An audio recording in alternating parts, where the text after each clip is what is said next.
Okay, let's get into it. So I think everyone knows the incredible Maria Gallucci, and I had so much fun getting to know her this last year through Happier Human and texting with her and having fun.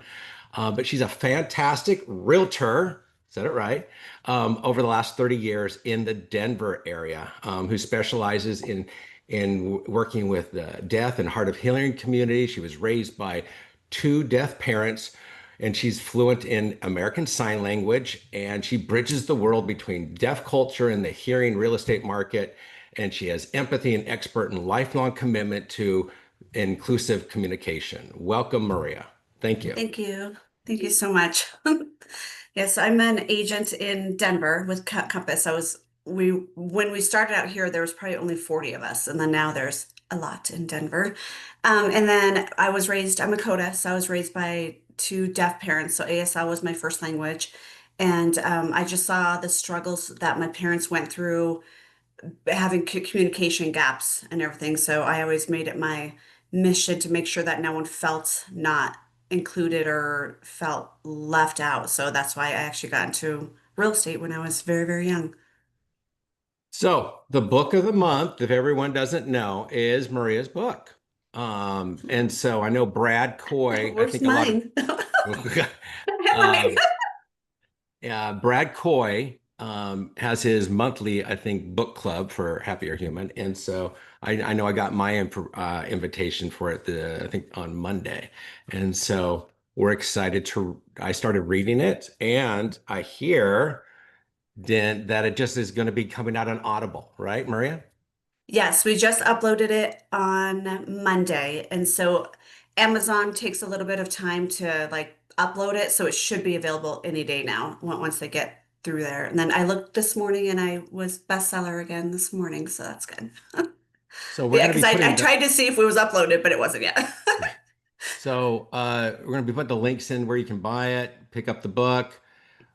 Please give Maria great 5-star reviews on Amazon to help her out. Um, but Maria, can you share? I mean, because you, this is a big thing. It took you probably a lot of time. And how long have you been working on putting this book together and telling your story? So it's taken me 15 years. So every year I had it on my New Year's resolution. And so every year I just had it on there. And then I updated my phone like a few weeks ago. And I noticed that I had some notes in there from my son and me for the book in 2007. So I was like, oh, geez, this has been taking a long time. So then this year I thought, okay, I'm just going to have to do it because I'm going to put it on my New Year's resolution and then I'm going to wait and wait and wait and then not do it again. So finally this year I like started compiling everything and putting it together and it was finally published last month. Wow. Did how emotional was it going through and coming up with the different stuff going through your life to put this book together? So that's a good question, John, because while I was going through the editing process, because it was like 8 layers of editing, I was remembering stories from the childhood that you lose a lot of memory, like thinking, and then they would ask me a question and then I would answer. I'm like, oh yeah, like I can't believe, like I forgot about that when I was growing up. So it was actually really emotional. And then I've obviously read the book several times.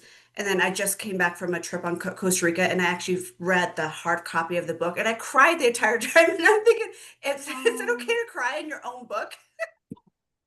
Hmm. Because when you read it, it's like a different perspective than it is when you're writing it and having the editing process to actually read the book. So you've got a lot of brothers and sisters. How many are in your family, siblings? There's six of us. So there's four girls and two boys, and we're all hearing. And where do you come in on the birth order?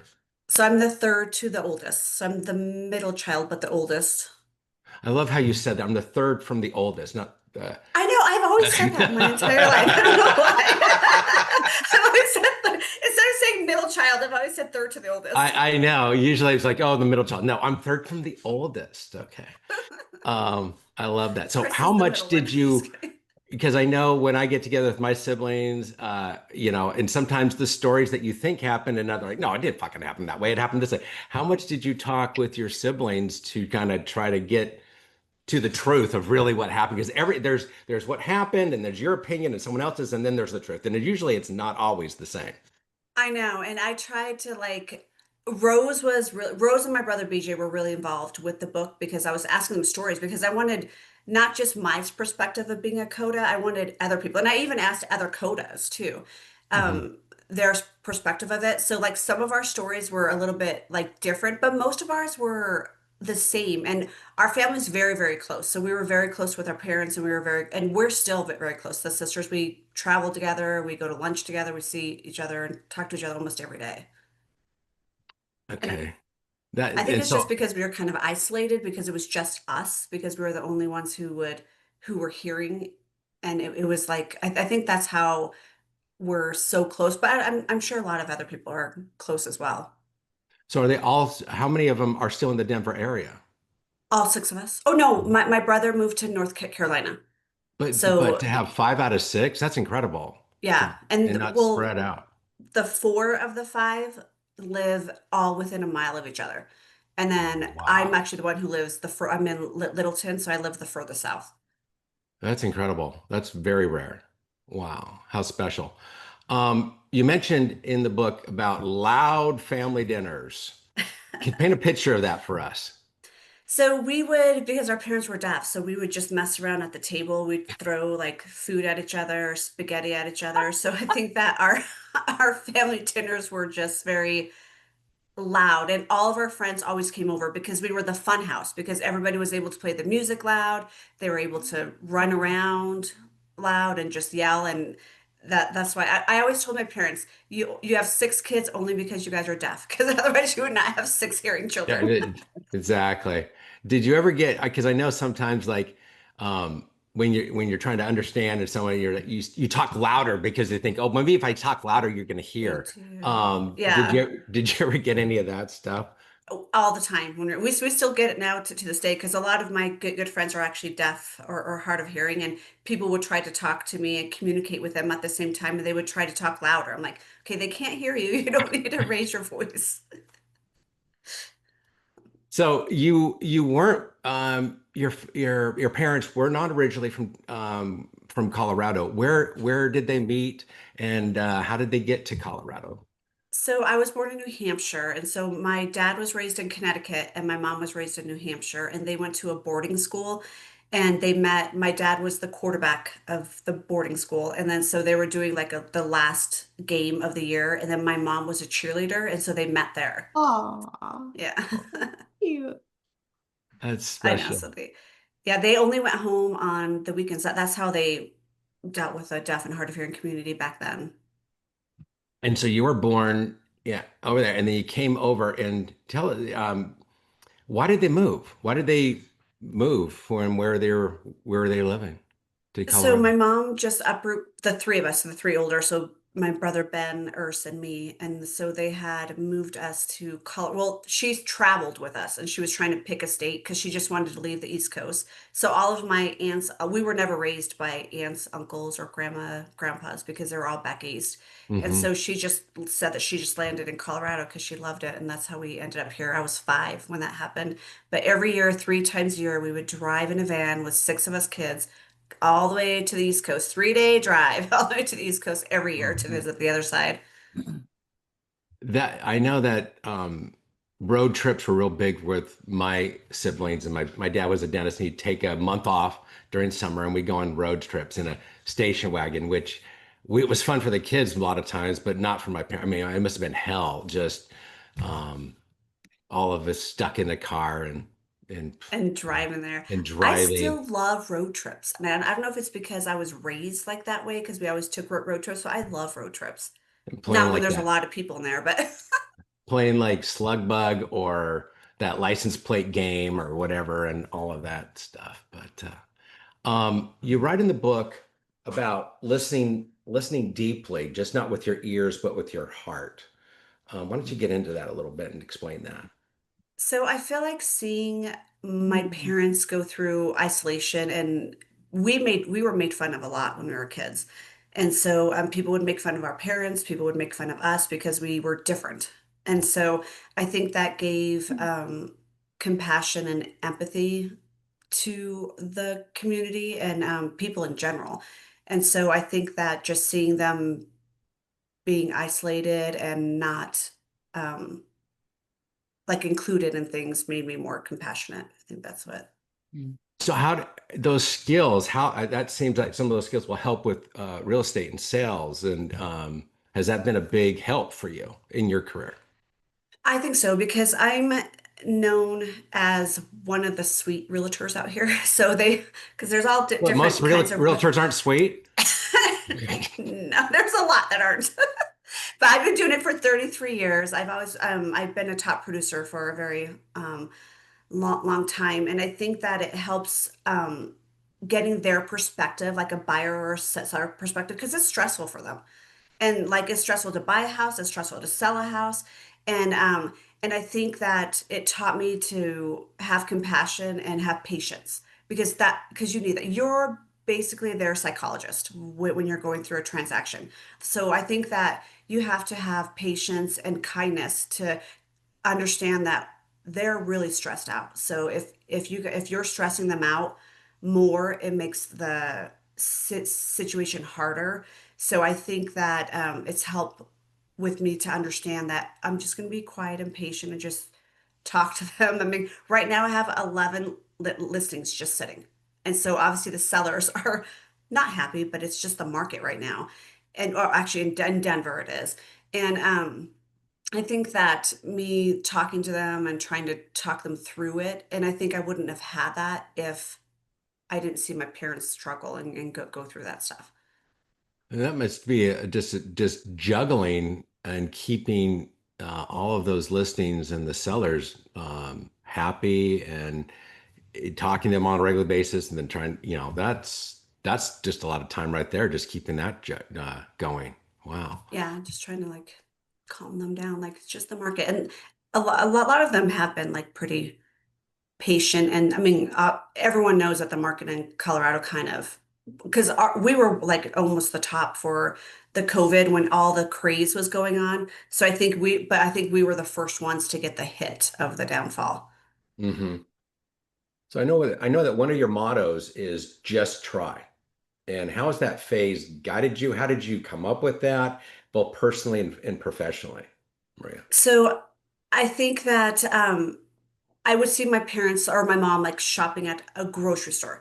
And so she's trying to get someone's attention to find something for her. And then they would just say, "Oh, I don't understand you," and turn and walk away instead of just trying to help her.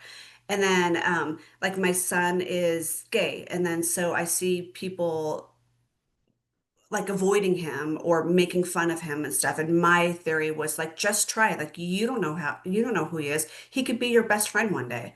And so if you just try to get to know somebody or just try to have compassion and just try, I think that is what I was thinking at the time that it's okay to be different and it's okay to approach somebody. No one has to be perfect, but if you're just trying, that's going to give you compassion and happiness in your heart.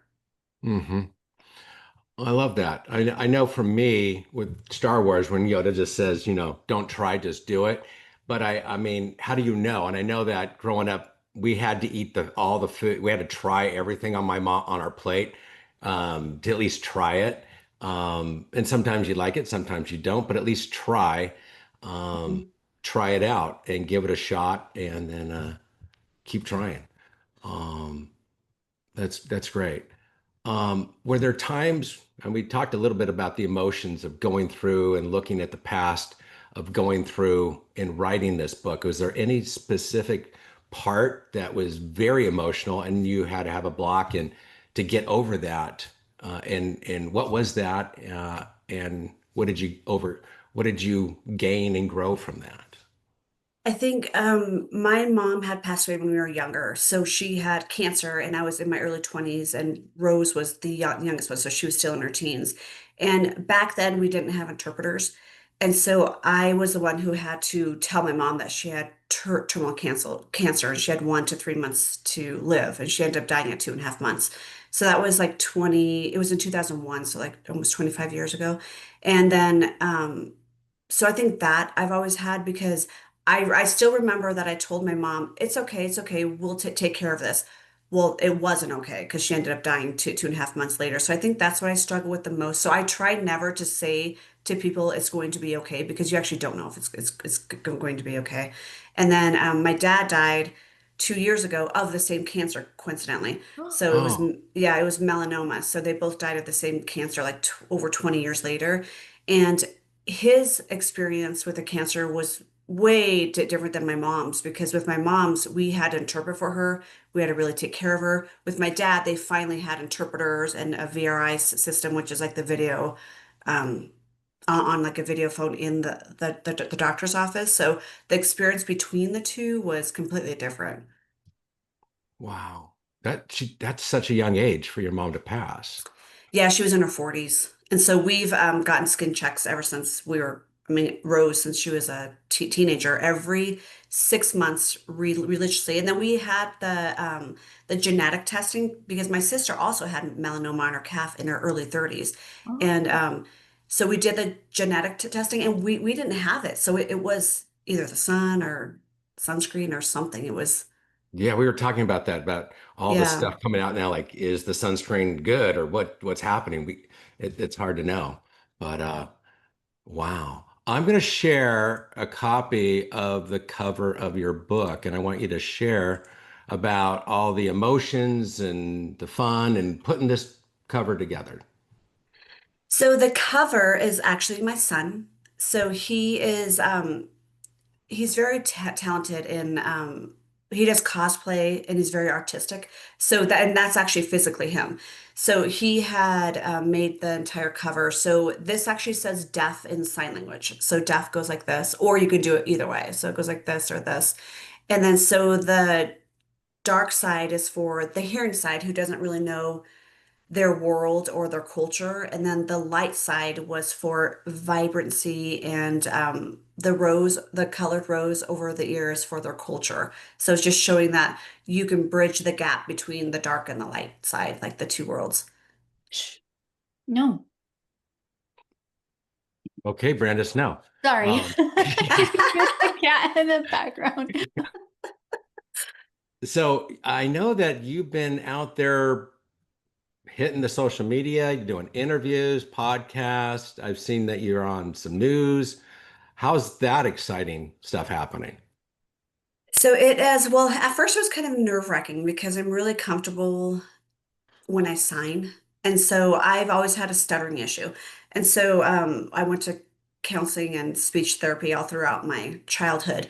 And so at first, the podcasts were kind of nerve-wracking because I'd be stuttering because I don't stutter in sign language, which is odd. So I stuttered just when I talk, but not in sign. And so at first it was nerve-wracking, but I think I'm getting more comfortable with it now as I go through it. And then I hit top new release right away within 24 hours. And then I've been on the bestseller list for a little while now.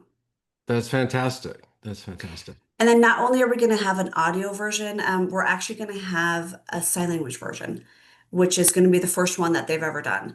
And so we'll have actually a signed version of the book. Hmm. So I know I'm a big Stephen Covey fan, and one of his highly effective things is seek first to understand before you're understood. And I would imagine how frustrating it must have been with your parents and communicating to make sure that when they're talking to you, to that you're fully understanding what the question and that communication. Um, uh, and I'm sure this has helped a little bit in your career and raising um, Brienne with that. You want to kind of talk a little bit about that and the communications and listening. So I think that a lot of people just give up and they give up on anything. I feel like that is different.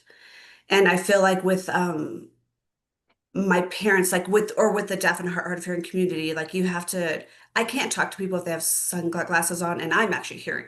And so I think that a lot of expressions and a lot of like the expressions and the feelings that you get from somebody, I think that helps with communication, like knowing your room, like knowing your audience.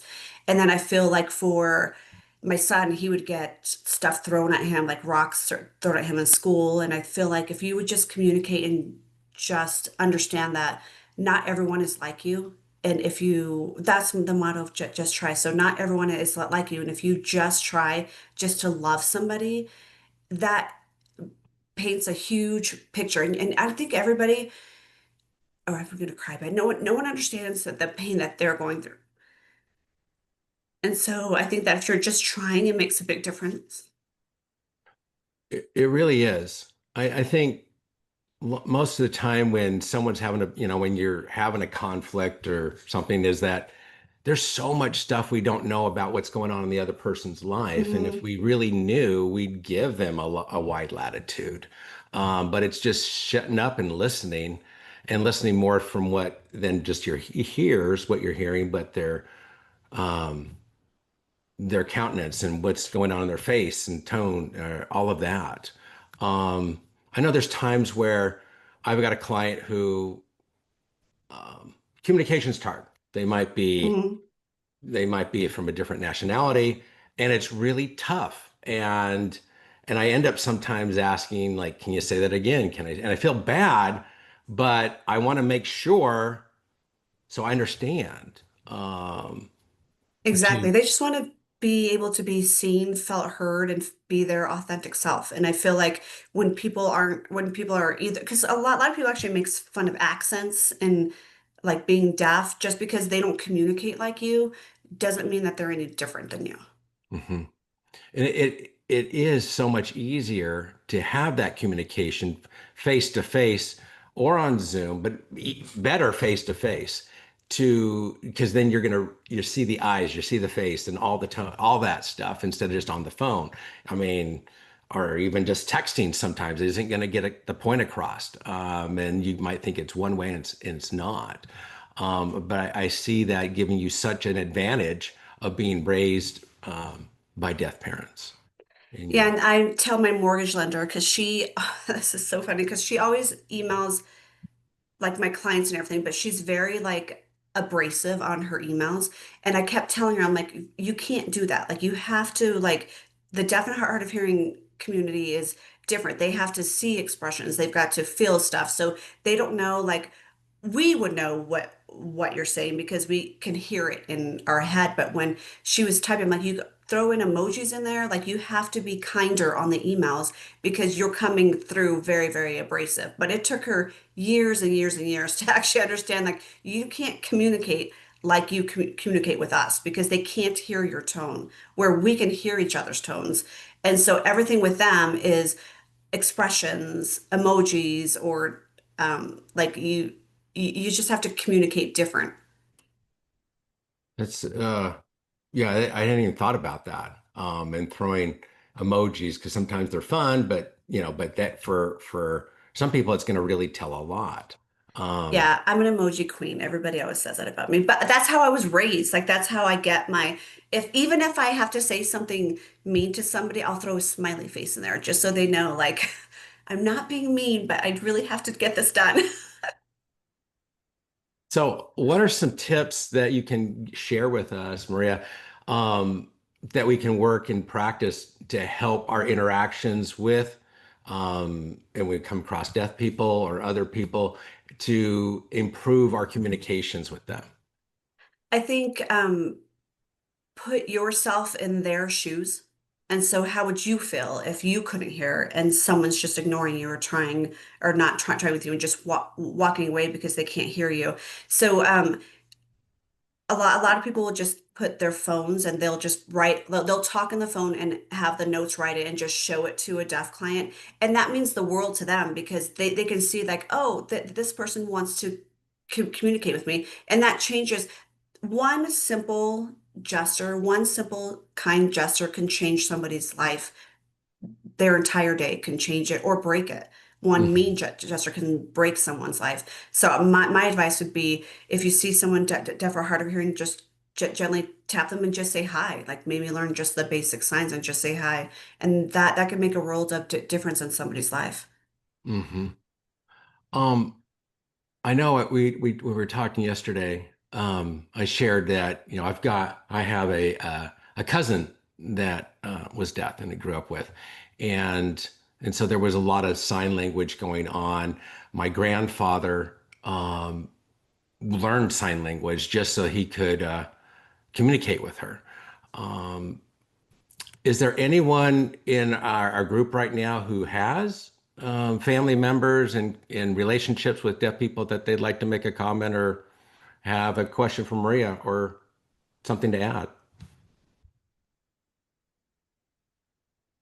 Well, not anymore. But when I was younger, I think I put it in the chat. Um, I was a camp director over the summer, and one week in the summer, the camp donated its space to the deaf community, and there'd be 40 to 50 kids that would show up with everybody's deaf. The councils are deaf. Kitchen's deaf is deaf. There would be one or two people that were permanent. They knew like the mechanical guy, and I would just spend a day or two making sure that the director, who was also deaf, was orientated to the property and everything. But I would have loved to stay longer because just noticing the kids, they were the same as all the kids. When they first came, they were nervous, and then they got confident, and then they were everywhere. But how they interacted with each other to make sure in their little groups, that everybody knew what was going on. But they were crazy loud. Like once they calmed down, the noise, they were louder than hearing kids. That they were just squealing and making all kinds of noise. They were having a great time. So I got to know some of the counselors, and I learned a little bit of sign language. Just a long time ago. I don't remember anything other than them making fun of me and saying I was, stuff like that. Boring. Yeah, exactly. Yeah. So That's a great story, Bob. Um, I Maria, have what? I have a question. Go ahead, Julie. Maria, how did you learn how to talk and like first words? Oh, that's a great question. Yeah. Yeah, so my mom said that we learned to speak from the TV. So my sister, she didn't even speak until she was 6 or 7, and they thought something was wrong with her because she would always sign to me and I would have to interpret for her.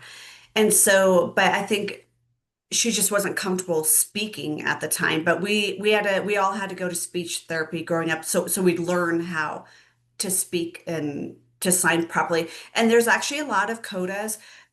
One of my deaf friend in particular, she has a son who had to go to speech therapy because he was talking like a deaf person. And so he wasn't like pronouncing the words and everything correctly because that's how he heard and that's how he learned. So I think most of us have to like go to speech therapy to figure out how to actually talk correctly. That was a good question, Julie. Yeah, I Very always good. wondered. And on a lighter note, was there any favorite prank that you and your siblings would play on your parents? Oh, we'd always, yes, actually. So we always snuck out when we were kids because our parents couldn't hear.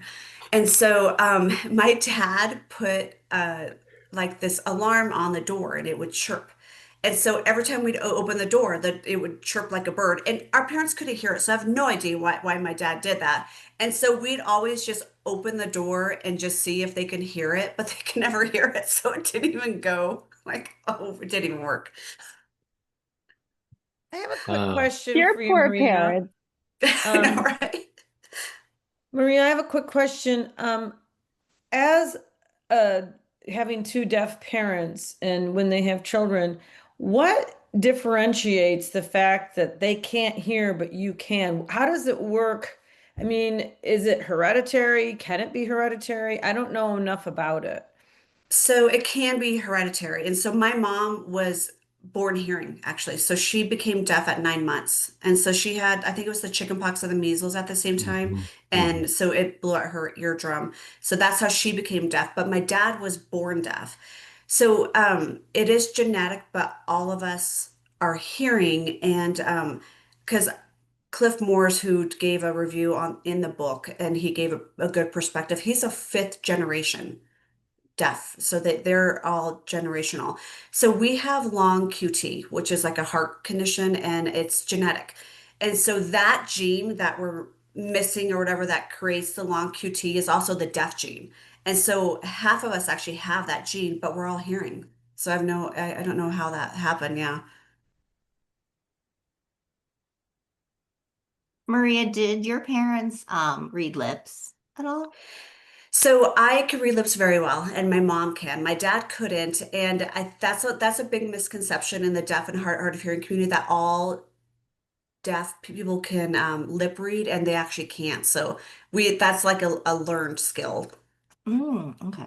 I Yeah. So had I a can spy on coworker. anybody. Yeah, I had a coworker. It was fascinating because we worked in this huge loft and we'd look over and he was like squinting and like reading lips from across the room. I'm like, we're so far away. How are you even like trying to do that? But Yeah, exactly. So when we're like at a restaurant or a bar or whatever, we can actually sign to each other across, like we can get their orders or whatever, or we just because we could the kids can all lip read, so or we would just like mouth what we needed on that side. So it's actually a good skill. oh yeah, it was totally. And because my friend, if I was even standing next to him, he would just make sure I was facing him Mhm. directly so he could read my lips. And And he even would talk if to me too, and it took a little bit of time for me to understand him talking because he was deaf. But after a while, people are like, "How do you understand him?" I'm like, "What do you mean? He's speaking English." he's yeah, exactly. And when I sit next to somebody, like I can't if we're just at a bar, like at the like the high top or the bar, I have to twist my seat because I have to be facing them. And that's how I've always like been, like I have to be facing them to talk, and I can hear. And so for me, you would think that that wouldn't be something, but it's something that I've always done. Like I have to, and everyone's like, "Why are you turning your seat?" I'm like, "Because I have to face you. Like I have to see you when I'm talking to you." So Maria, um, I, how, tell us one of your favorite stories of working with a deaf client in helping them in a real estate transaction. So, I have a funny story about that. So we were at well with the deaf and hard of hearing community, it's so great and it fills up my cup when I see them happy and understanding the process of it because I know the deaf culture, so we have to have a deaf friendly home, which means that the kitchen is always open to the living room or dining Oh, room so they I can hadn't thought talk about to each that. other. Yeah, that's Yeah, good. so that's something that I've always known. So every time we look for a house, I know what type of house we have to find, and I can weed out houses right away because they have to have a deaf friendly home. Otherwise, it's hard for them to communicate. And then so one time I was showing a house and she had turned on the swamp cooler. And so I could hear the swamp cooler going off, but she couldn't. And so I didn't know that she didn't turn it off. And so when we left, we came back the next day because we put an offer in, we went under contract. We went back the next day and I can hear water running and it was like gushing, and the whole basement was flooded because the swamp cooler had a hole in it and it was leaking. So the whole ceiling was down. And so I think that me being hearing and fluent in ASL helps them because I can see that or hear that stuff. That Oh was my a gosh. disaster. She's still closed though. So I know we were talking also about that.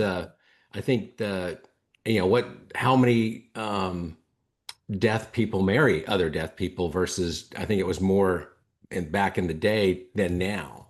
Um, and because my deaf cousin married a hearing person, but that we were kind of talking about how back in the day in the 60s and 70s or earlier that they were putting deaf people in special schools and things like that for other deaf people, and that's not as common today. So my the particular one that I was talking about with the son, her ex-husband, so their dad is actually hearing. And oh, actually she's married now that I think of it. Sean's hearing as well. So she became deaf as well, little, at two Hmm. years old, and it was the same.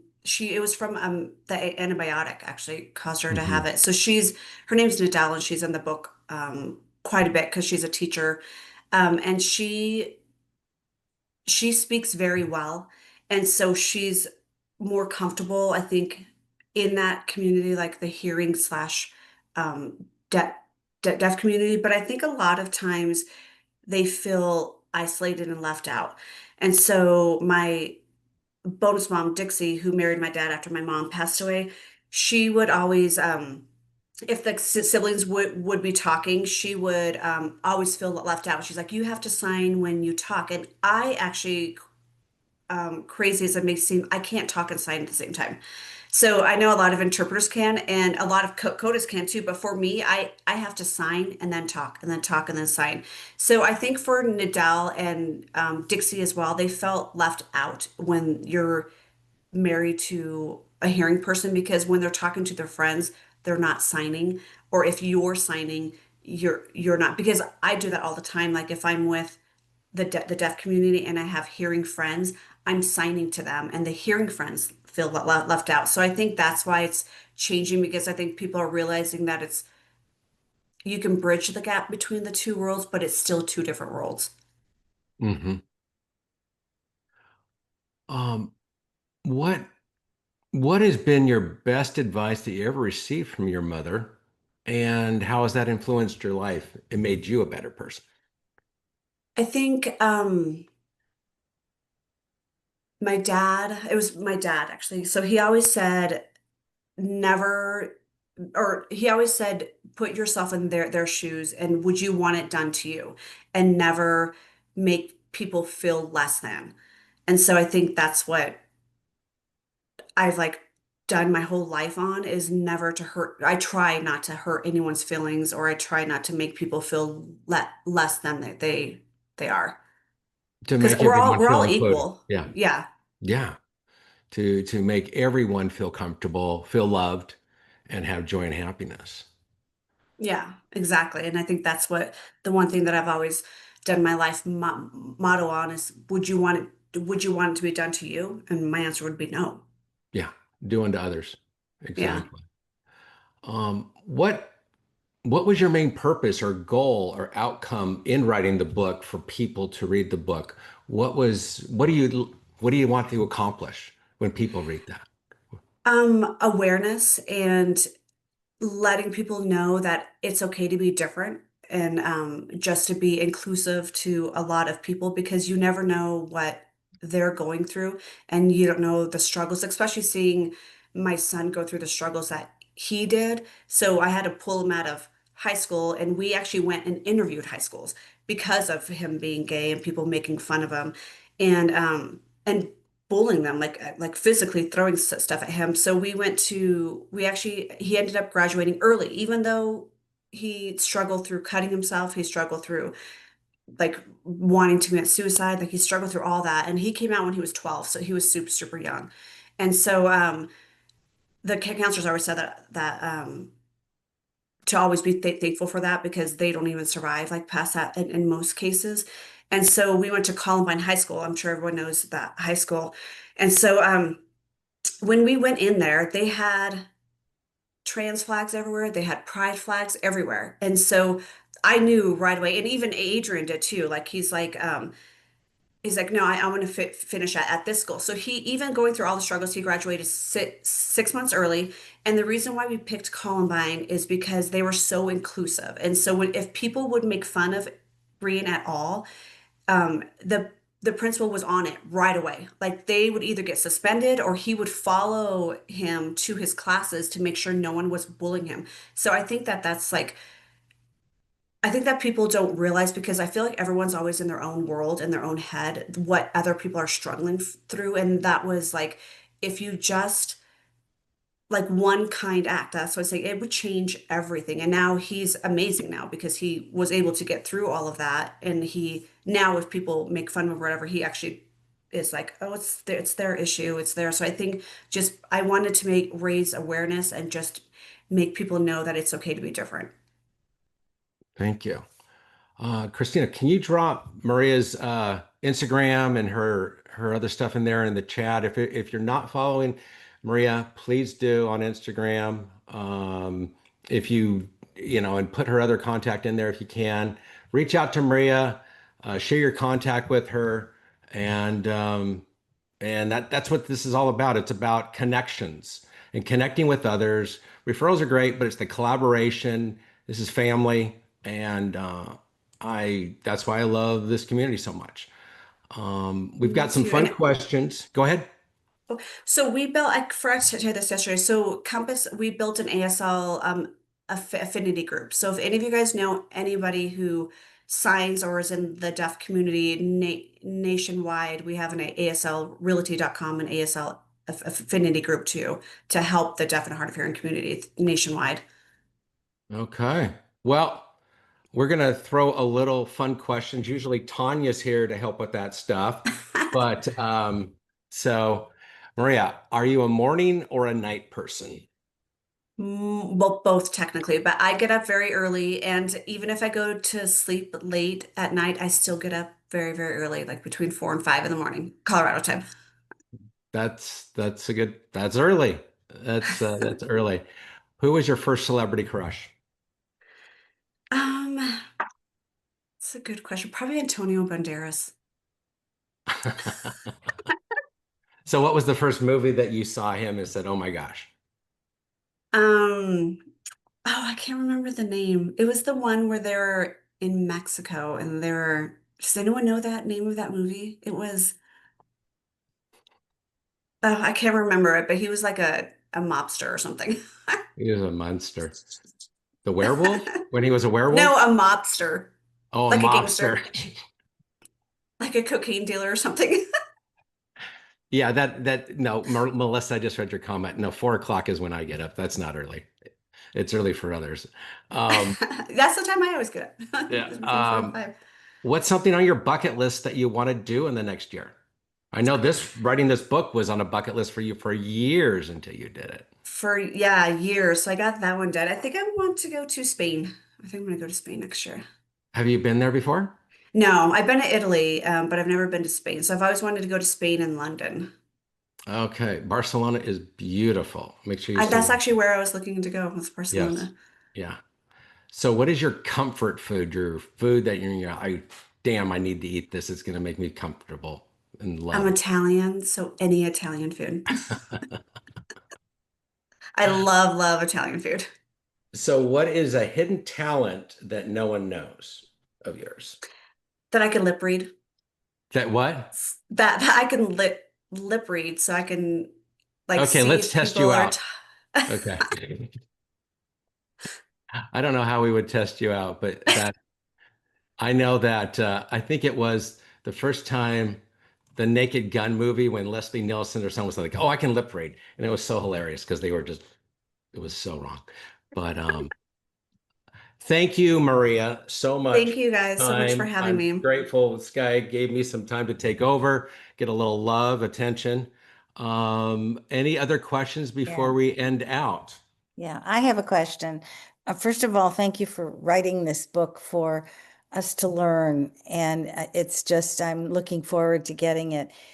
Being politically correct, are we supposed to say visually impaired, hearing impaired, or can we really use the word deaf? That's one question I have. That's actually a really good question. And they actually get insulted if we use hearing impaired. And so yeah, so it's usually deaf or hard of hearing.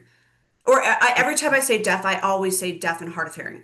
And throughout the book, you guys will Okay. notice that's what it always says is deaf and hard of hearing. And then if you're talking about the deaf culture or the deaf like community, it's deaf culture. Like you don't have to do deaf and hard of hearing. But if you're speaking about them, it's deaf and hard of hearing.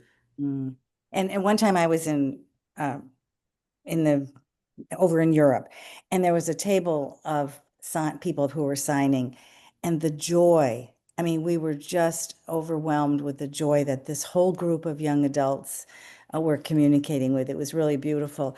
And the other part of not just being deaf or hard of hearing, but working with somebody or living with somebody who is older and their hearing is continually going down. And I'm working with my partner, just trying to be as patient as possible and not yell back. And not Yeah. But being articulate and being really specific about our how we say words, not just mumbling, because so many people mumble. And I think that that must be really hard. I know it's hard for Rich. So he speaks to me like he wants to be spoken to. If you notice, I'm being very quiet, taking time between words and really saying the articles and the consonants as clearly as possible. And that's something I have to learn. And also looking at somebody and being in the same room, not with your head in the refrigerator, talking. So it's a real challenge. And so I applaud what you've done with your book, and I can't wait to read it. And thank you for you sharing it. Thank you so much. I think that a lot of people forget that when we get older, we do lose our hearing. And so even though there's the deaf and hard of hearing culture, there's also elderly who's frustrated right now because they can't hear. And I think that's where the patients come in, and exactly what you're doing and saying is like just talk slower, let them know that you're there for them, and like you hear them, and you see them. Also, we work with a lot of older people and not assuming that everybody is hard of hearing, but just observing them. Are they kind of, Mhm. making mannerisms that would indicate that they're hard of hearing? And then addressing that if you think they are. Would you like me to speak louder or whatever? But you don't want to insult someone. So it's a fine balance. And Yeah, not hard of exactly. hearing. Yeah, exactly. Yeah. But thank you. Maria, I have a question. Sure. Um, I lived in San Francisco for about 12 years, and for like 9 of those years, I worked in a field, educational funding, and I did a lot of private financing programs for independent and AAA mooted schools. And I came to learn that San Francisco has the largest deaf population of any city in the United States. This was like in the 90s. Oh, wow. And I'm wondering if you have ever tracked where that is, and if you shared that information, had that at your disposal for us to look into where these communities are. Because it is a sign, like you just got to think you're on a bus with somebody and somebody could be deaf and you would never know it. Yeah, exactly. And I can find that out because I do have a list of all of the deaf and hard of hearing communities, and I'm actually on 3 different deaf and hard of hearing boards. So I'm on the Rocky Mountain Deaf School, which is one of the schools. So I can definitely find that information out and send it over for sure. And what's funny that you said about you wouldn't know somebody who's deaf. So I saw somebody on a train, and well, for me, I can pick up if they're deaf or hard of hearing. It's just I don't know if it's an intuition, and I could kind of tell that he was deaf. And then I saw that he had the implant, and so he was lost on the train. And so he was trying to get somebody's attention to help him, but nobody would help him because no one spoke sign language. Even though you can take out your phone and text and show it to him, like, "Hey, go to Concourse B." So I jumped in, and I'm like, "Hey, where are you going?" And I signed it to him. He was so grateful for that, and that's what I think what I mean by just don't just ignore them, because you can help them, because you can pull out your phone and just type it and just show it to them, like, do you need help? Yeah, great idea. Andrea, I grew up south of San Francisco, or yeah, in the East Bay in Fremont, and Fremont had at the time one of the largest schools for the deaf. And I Right, wonder if that exactly. was part of why there was a large deaf community in San Francisco. Yeah, and I think there was another one Oh, in yeah. Berkeley too. Oh, maybe.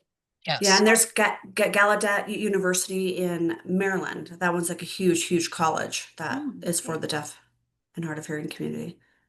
And then my husband recently hired somebody to work at the store that he manages, and he's deaf. And he was like, this is Oh, be that's awesome. interesting.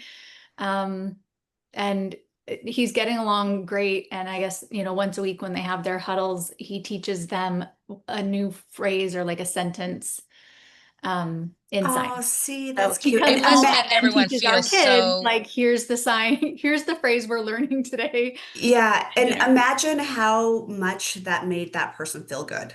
And I think that's my point about just being kind and just you don't understand how you could switch somebody's world that day. So yeah, he does use his phone often because he's customer facing, he has to interact with customers, Yeah. and uses his phone to translate when he needs to. Oh, that's awesome. I love that. Mhm. Bob, I see your hands up again. Oh, this is kind of like a public service announcement. This is a real thing, and I bring it up because we've heard a few people have this happen to them. There's not a real understanding of this medically. So a couple of years ago, my wife woke up and she was rubbing her ear, and she's like, "God, my ear feels full. I can't hear." I'm like, "I'll take a Benadryl. Maybe you're congested." So she took the Benadryl, and nothing changed at all. And so, because of her health, I thought it might have been a medication. So we went to urgent care. There's this phenomenon where the cilia in your ear just stop working and they freeze. And you need to get this treated within a few days, or you will be permanently deaf in that ear. So she went, they gave her prednisone tablets, scheduled her to go and get prednisone injections into her ear for the next couple of days, and she regained 95% of her hearing. I was a nurse, I'd never heard of this. So anyways, since we're talking about hard of hearing, I just thought I would bring that up. It's I still don't know much about it, but it's a thing. And then a month or so ago, my wife was telling me that a friend of hers, her husband, or someone she knows, this happened. And what happens is a lot of people just keep thinking that their ear is clogged and they try to do things, and it's a week before they go to see a doctor, and it's too late. Mm. So Yeah, I anyways, think that we take we take our hearing for granted, I think, for sure. And we take a lot of our sight for granted as well. Like, I think that no one really knows what it's like to be on the other side because we're not there. And so we take a lot of things for granted and until you lose it, and then it's too late. Well, Betty, thank you. Oh, you got another comment, one more Brandy? thing for Betty, with it getting more difficult to hear. There are some links, I'm not exactly sure which way, cart or the horse, with hearing and dementia. But it is recommended that if your partner, you or your partner, are like hard of hearing, to get hearing aids right away, because it keeps your brain sharp. And when you can't hear, then you're not engaging as much, and it can lead to dementia symptoms. You know, I heard that as well from my ENT doctor, that if you are starting the scale of heading downhill with your hearing, don't wait to get hearing aids and get them right away, because that keeps the interaction and the pathways going. And I know Rich would not get hearing aids because people are vain. They don't want to wear hearing aids. Exactly, yeah. And it It took really helps. 15 years with him, finally. Yeah. Yes. But thank you. That's a really good point that we should be aware of with our clients. And, you know, we all work, as I said, with older people, and just being aware and sensitive to that is critical. But I agree. Okay. Well, we're at the top of the hour. Thank you, Maria. Thank Thank you. you, Love guys. this. Great. Click on Julie's gratitude challenge, share that out, and have a wonderful rest of your day. Bye, guys. Awesome. Thank you, everybody.